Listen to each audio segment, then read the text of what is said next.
আল্লাহ তাআলা বলছেন ওয়াইদিল মউতু মিন কুল্লি মাকানিন ওয়া মা হুয়া বিবাইয়্যিত, জাহান্নামে মানুষের মরণ মানুষকে চতুর্দিক থেকে ঘিরে ধরবে কিন্তু মরবে না। লা ইয়ামুতু ফিহা ওয়া লা ইয়াহইয়া, জাহান্নামে কেউ মরবেও না, জাহান্নামে কেউ বাঁচবেও না। তাহলে এটা কেমন জায়গা হলো? জাহান্নাম এমন একটি জায়গা যেখানে মানুষ মরেও না, যেখানে মানুষ বাঁচেও না। আবু হুরায়রা রাদিয়াল্লাহু তাআলা আনহু বলেন, রাসূল সাল্লাল্লাহু আলাইহি ওয়াসাল্লাম বলেছেন, ইন্না সাকরাতাল লাযীউল তুলকা মিন শাফিরি জাহান্নাম, একটা বিশাল পাথর, 1 কোটি মণ ওজনের পাথর একটা যদি জাহান্নামের মুখের উপরে ছেড়ে দেওয়া হয় তাহলে নিচে পৌঁছিতে সময় লাগবে 70 বছর।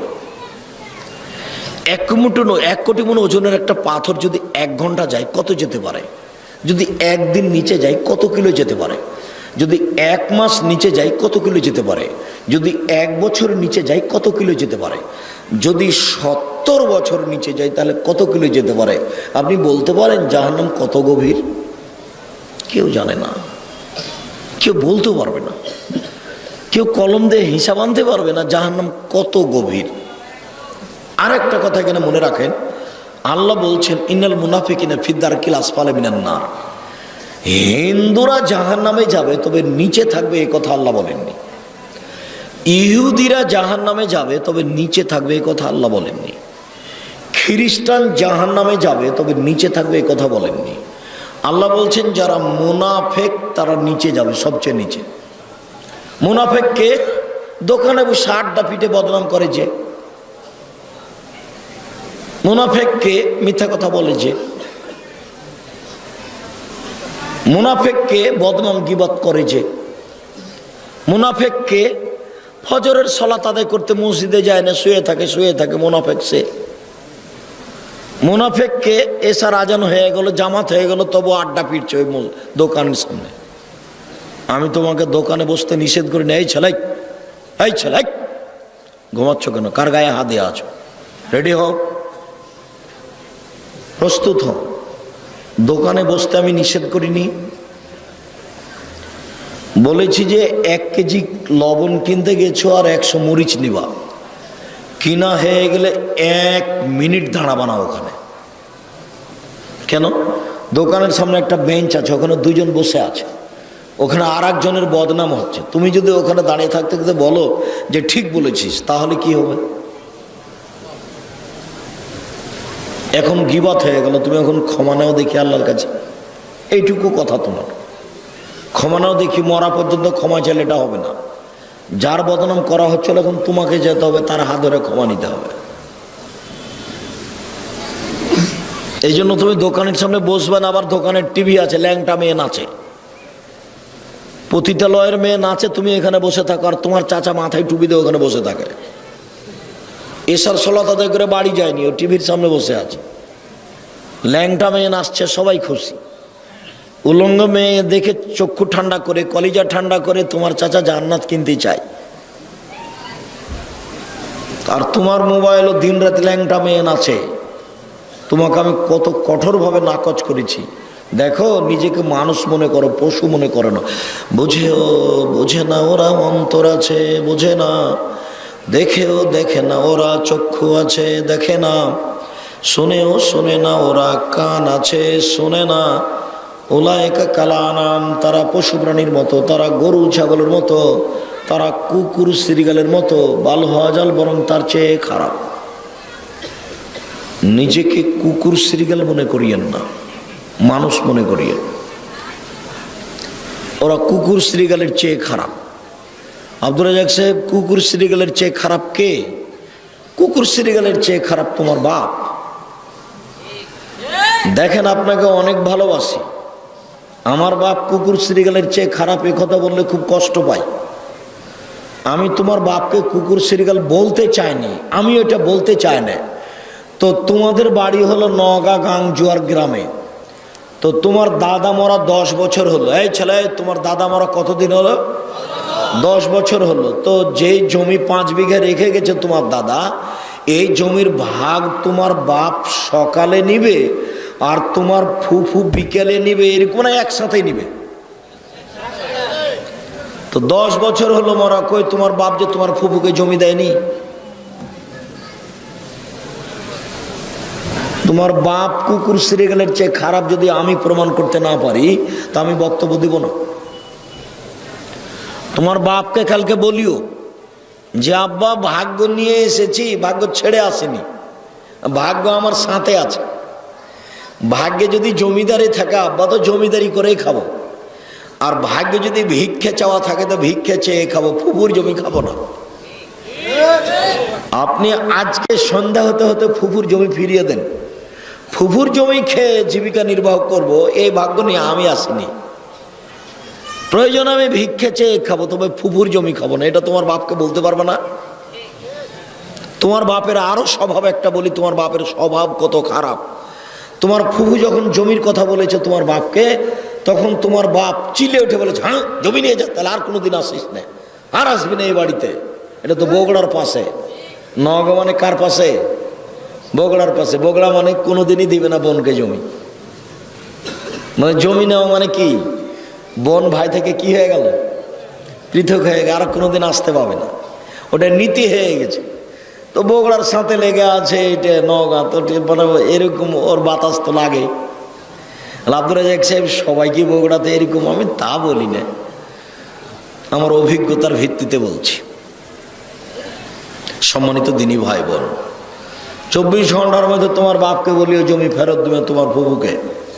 এখানে আছে কেন? একদিনে একসঙ্গে রাখতে পারে না। হ্যাঁ বেটা, তোমার বাপ জমি সকালে নিয়েছে, তোমার ফুফুও সকালে নিবে। ওটা তোমার দাদার বেটা তোমার বাপ, আর তোমার ফুফু তোমার দাদার বেটি। জমিকে 1 ঘন্টা পরে ভাগ নেবে না একসাথে নেবে? একসাথে নেবে। 1 মিনিট আগে পিছের কোনো সুযোগ নাই। 10 বছর হল তোমার দাদা মরা, তোমার বাপকে যদি আমি কুকুর সিরিয়াল প্রমাণ করতে না পারি বেটা, আমি বক্তব্যই দেবো না।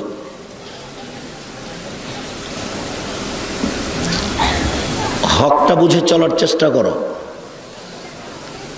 মুনাফিক যে সেই জাহান্নামের নিচে থাকবে। দোকানে আড্ডা পিটো না, জাহান্নামের নিচে যেতে হবে। মুনাফিকই করো না। আজান হওয়ার সাথে সাথে এশার সালাত আদায় করতে যাবে। এশার সালাতে যেতে পারে না যে সেই মুনাফিক। ফজরের সালাতে যেতে পারে না যে ল্যাব গায়ে দিয়ে শুয়ে থেকে যায় সেই মুনাফিক। আমি বলিনি এ কথা, কে বলেছেন?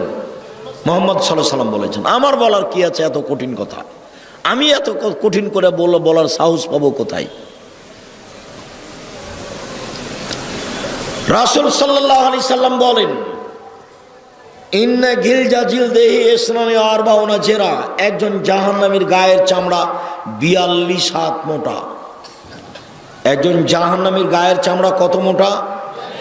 42 হাত মোটা। ওয়াইন্না জিরসাহু মিসলু উহুদিন। একজন জাহান্নামীর দাঁত হলো উহুদ পাহাড়ের সমান বড়। উহুদ পাহাড় হলো 8 কিলোমিটার লম্বা আর 4 কিলোমিটার প্রশস্ত। আল্লাহ তাআলা বলছেন, কালেহুন, যখন মুখমণ্ডল থেকে গোশতখান সরে যাবে, জাহান্নামের গরম পানি মুখে দেওয়ার সাথে সাথে মুখ থেকে যা চামড়া গোশত আছে সব ঝরে যাবে শরীর থেকে। তখনই বিশাল 8 কিলোমিটার লম্বা দাঁত থাকবে, এভাবে লম্বা হয়ে, মুখে গোশত নাই। এটা হলো বিভৎস আকৃতি। কি দিয়ে আমি তোমাকে আকৃতির কথা বুঝাই? এ কথা আল্লাহ বলছে। খুব ভয়াবহ বিভৎস আকৃতি। রাসূল সাল্লাল্লাহু আলাইহি ওয়াসাল্লাম বলেন, ওয়াইন্না ফাকুজু মিসলু বাইজা। একজন জাহান্নামের উরু রান হলো 39 কিলোমিটার লম্বা, বাইজা পাহাড়ের সমান। দাঁত কত লম্বা? 8 কিলো। রান উরু কত লম্বা? 39 কিলোমিটার। 39 কিলোমিটার। 3 নয়, 3 আর 9, 3 নয়, 39 কিলোমিটার একজন মানুষের উরু এলানটা। অবায়না মানকে বাইল কাফের সালাসাদিন রাকিবুল মুসরে। একজন জাহান্নামীর ডান কাঁধ থেকে বাম কাঁধের ব্যবধান একটা দ্রুতগামী ঘোড়ার 3 দিন 3 রাতের পথ। অথবা এই কানের লতি থেকে এই কাঁধ পর্যন্ত ব্যবধান 3 দিন 3 রাতের পথ। অন্য মাজলিসু মিন জাহান্নাম বাইনা মক্কা ওয়াল মদিনা। একজন জাহান্নামীর বসার জায়গা হলো 450 কিলোমিটার। একজন জাহান্নামীর বসার জায়গা যদি 450 কিলোমিটার হয়, আর প্রতি 1999 জন লোক যদি জাহান্নামে যায়, প্রতি 1999 জন লোক যদি জাহান্নামে যায়, তাহলে পৃথিবীর জন্ম থেকে যত মানুষ এসেছে, যত মানুষ আছে, যত মানুষ আসবে, এতগুলো মানুষের যদি 1999 লোক জাহান্নামে যায়, তাহলে কত মানুষ জাহান্নামে যাবে? জাহান্নাম কত বড়! আল্লাহর নবী বলছেন, সমস্ত মানুষ আর সমস্ত জিন যদি একসাথে জাহান্নামে ঢোকে, তো দরজাতে ঢুকতে অসুবিধা হবে না। এ কথা মুহাম্মদ সাল্লাল্লাহু আলাইহি ওয়াসাল্লাম বলেন।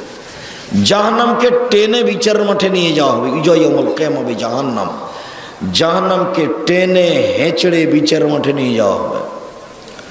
জাহান্নাম কথা বলতে পারে, অবাক! জাহান্নাম কথা বলতে পারে। লা ইয়াজালু তুলকা ফিন্নার ওয়া তাকুল হাল মিন মাজিদ। জাহান্নামে মানুষকে দেওয়া হবে, আর জাহান্নামকে বলা হবে, হালিম তালা, তুমি কি পূর্ণ? জাহান্নাম তুমি কি পূর্ণ? জাহান্নাম তুমি কি পূর্ণ? তখন জাহান্নাম বলবে, হালমিম মাজিদ, আর কি কিছু আছে? এই কথা বলবে।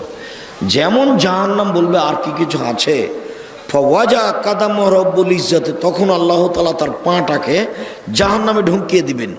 ফায়ানজাবি বাজা বাজান, তখন জাহান্নামে কিছু অংশের মধ্যে ঢুকে আঁটো সাঁটো লেগে চিপে এভাবে আঁটো সাঁটো হয়ে যাবে। আর জাহান্নাম বলবে, কত কত কত, যথেষ্ট যথেষ্ট যথেষ্ট। এই ছেলে, তোমার মৌলানা সাহেব বলেছেন ঠনঠনিয়া থেকে এসে বগুড়া, যে আল্লাহ নিরাকার। আল্লাহ কি? নিরাকার। তো আল্লাহ যে পা ঢুকিয়ে দিলেন, তখন জাহান্নাম যে ভর্তি হয়ে গেল গো। তো নিরাকার হলে ভর্তি হবে কি দিয়ে? আমার পা, মানে পা আছে, কান আছে, চোখ আছে। ওই হাদিসের কথা ভুলে গেলেন যে রাসূল সাল্লাল্লাহু আলাইহি ওয়াসাল্লাম বলছেন, আমার উম্মতের 70,000 মানুষকে বিনা হিসাবে আল্লাহ জান্নাতে দিবেন। প্রত্যেক হাজারের সাথে আরো 70,000। অসালাসা হাসায়াত মিন হাসায়াত রব্বি, আমার প্রতিপালক জাহান্নাম থেকে 3 অঞ্জলি মানুষ জাহান্নাম থেকে বের করে জান্নাতে দিবেন। আমার প্রতিপালক 3 অঞ্জলি মানুষ জাহান্নাম থেকে বের করে জান্নাতে দিবেন। তাহলে হাত দিয়ে উঠিয়ে বের করে দিবেন। হাত আছে কেমন? তার মতো যেমন তাকে যেমন সাজে। তাই ডক্টর শহীদুল্লাহ বলেছিলেন মৌলানা আব্দুল্লাহিল কাফি আল কুরাইশিকে, জনাব মৌলানা আব্দুল্লাহিল কাফি আল কুরাইশি, শুনেন, আল্লাহর হাত কি জাহান্নামের চেয়ে ছোট? তো জাহান্নামের চেয়ে বড়। যখন জাহান্নাম থেকে মানুষ নেবেন, তখন সবই তো চলে আসতে পারে, ফেরাউনও তো আসতে পারে। তো মৌলানা আব্দুল্লাহিল কাফি আল করেছিলেন, জি জনাব, ঠিক বলেছেন, আল্লাহর হাত জাহান্নামের চেয়ে বড়, এ কথাই ঠিক। তবে অন্তরে ঈমান থাকবে না যার, হাতে আসার সুযোগ হবে না তার। অন্তরে ঈমান থাকবে না যার, অঞ্জলিতে আসার সুযোগ হবে না তার।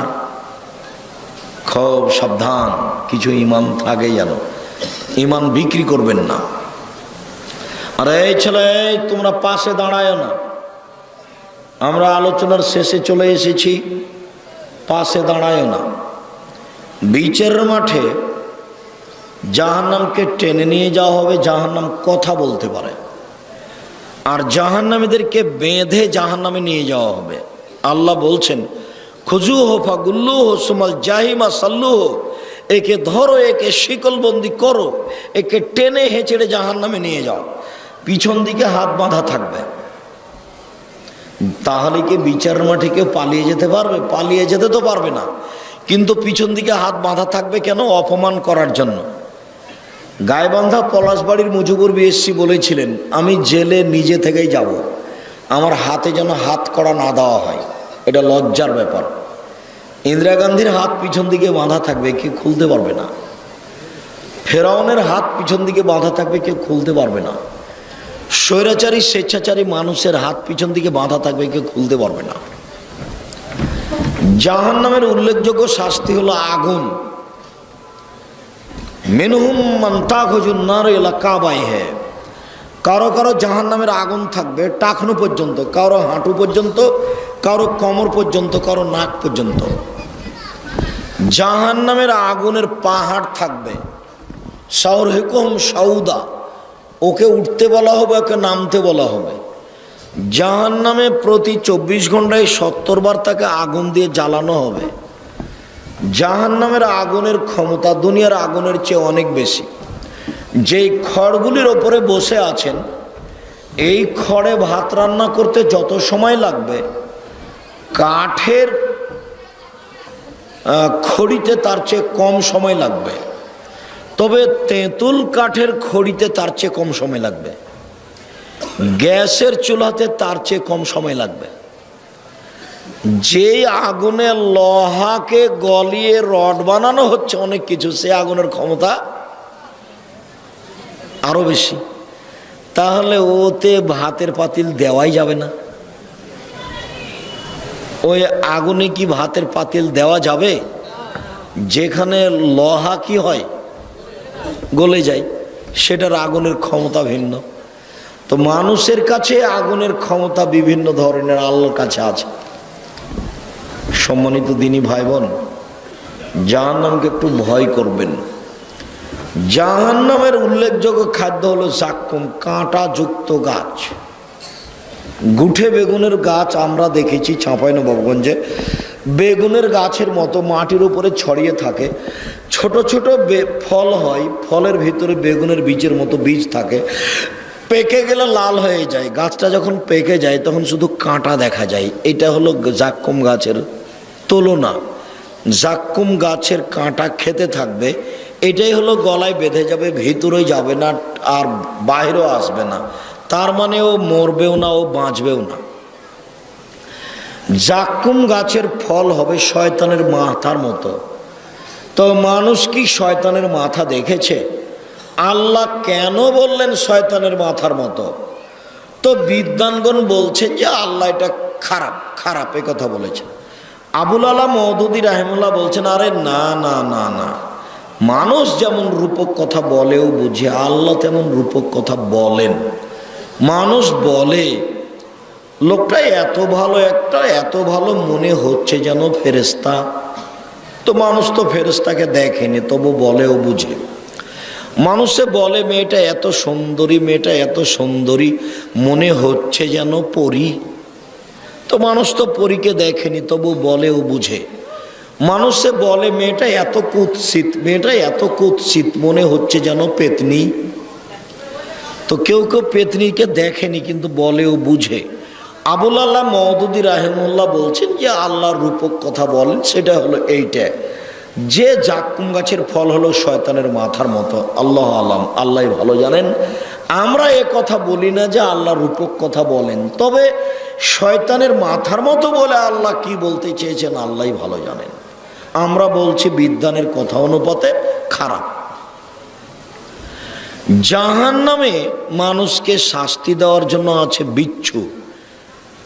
একবার দংশন করলে 40 বছর ব্যথা থাকবে, গাধার সমান। জাহান্নামে সাপ আছে উটের সমান, একবার দংশন করলে 40 বছর ব্যথা থাকবে। জাহান্নামে মানুষকে মারার জন্য হাতুড় আছে, হাম্বল।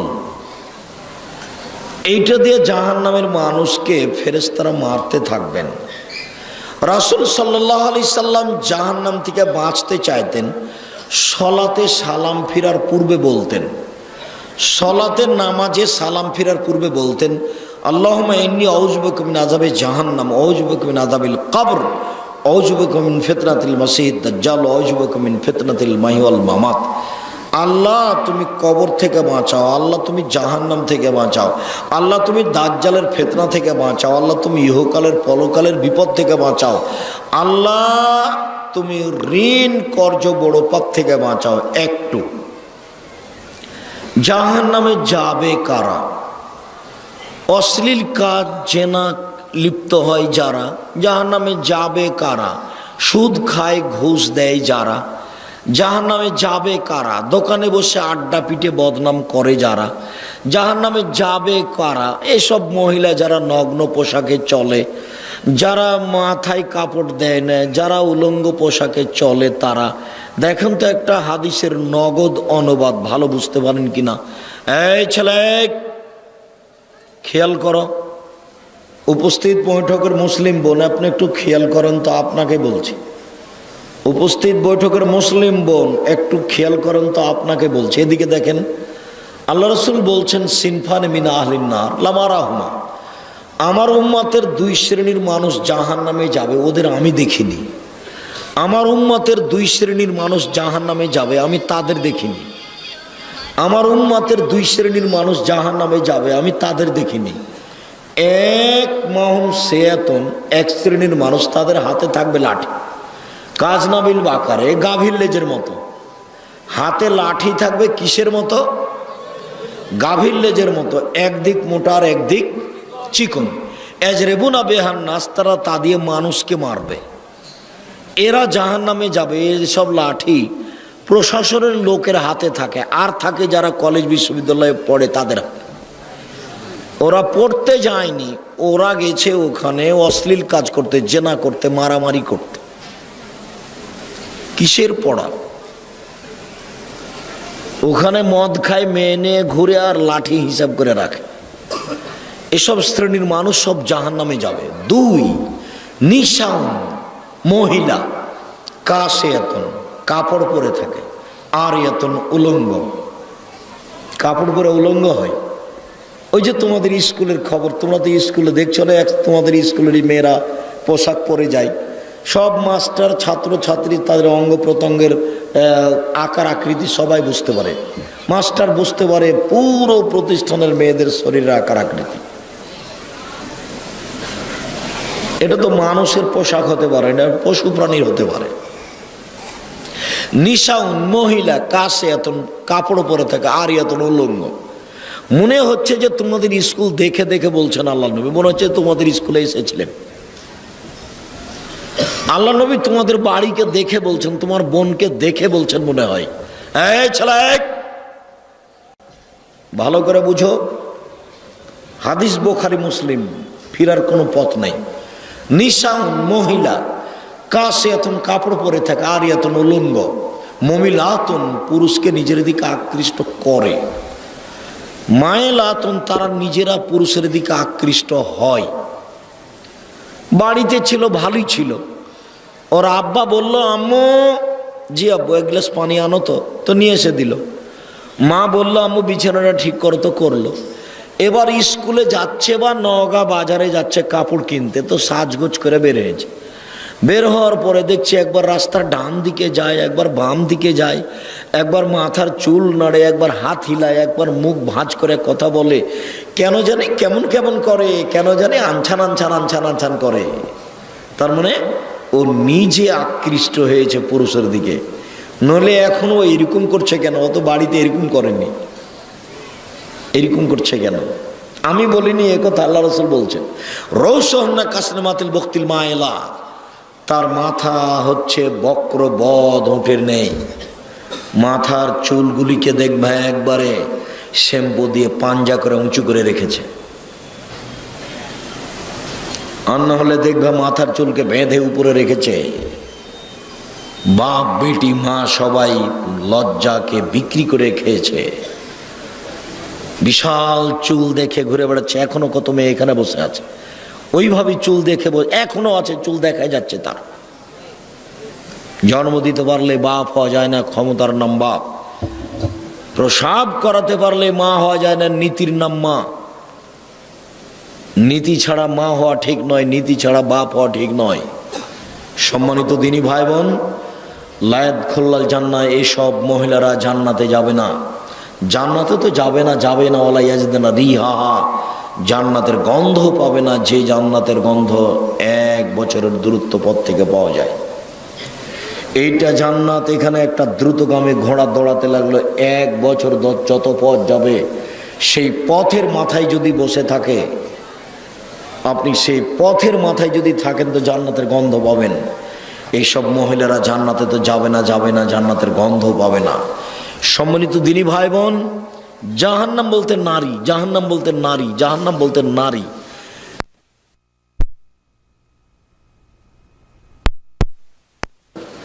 উপস্থিত বৈঠকের মুসলিম বোন, আপনারা ফকির মিসকিনকে দান করবেন, কওমি মাদ্রাসায় দান করবেন, মসজিদ তৈরি করার জন্য টাকা পয়সা দিবেন।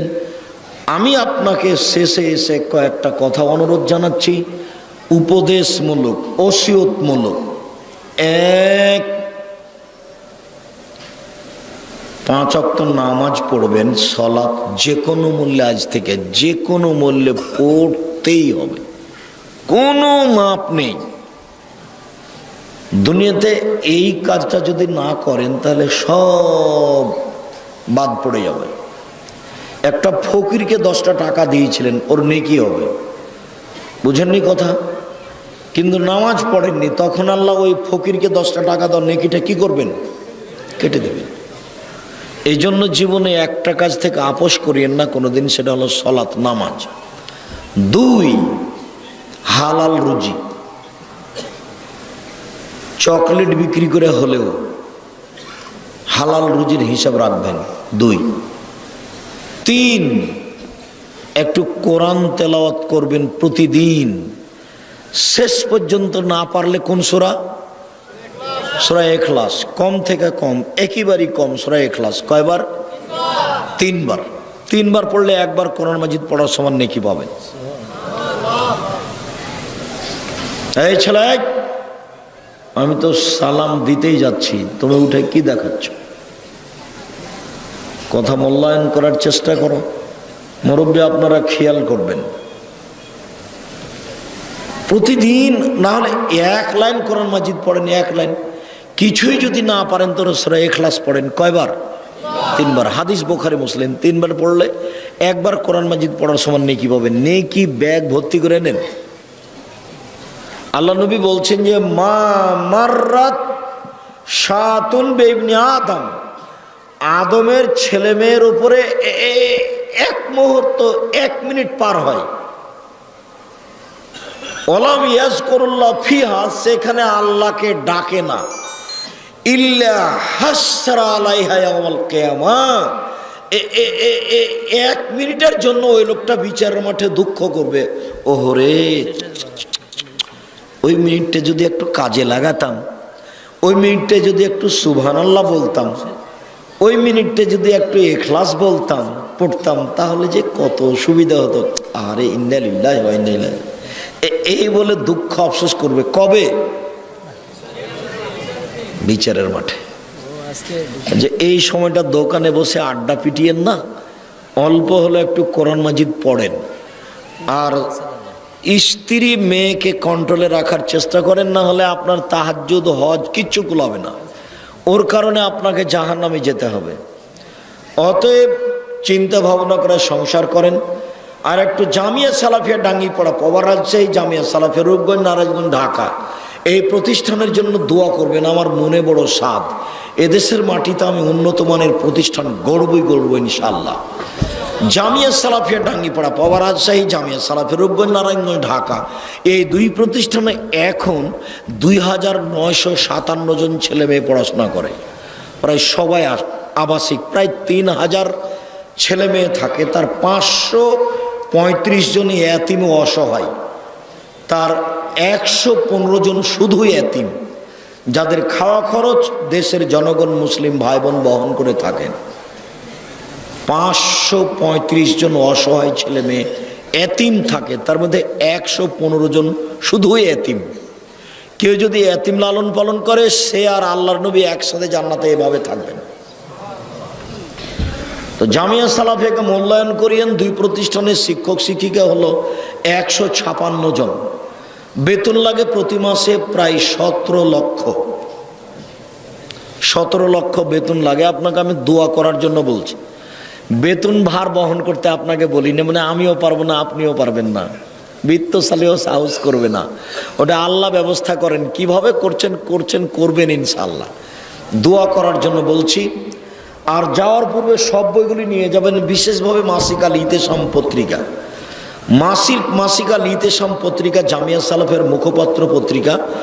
10 জন মুফতিদের লেখা হয়, 50টা প্রশ্নের উত্তর আছে।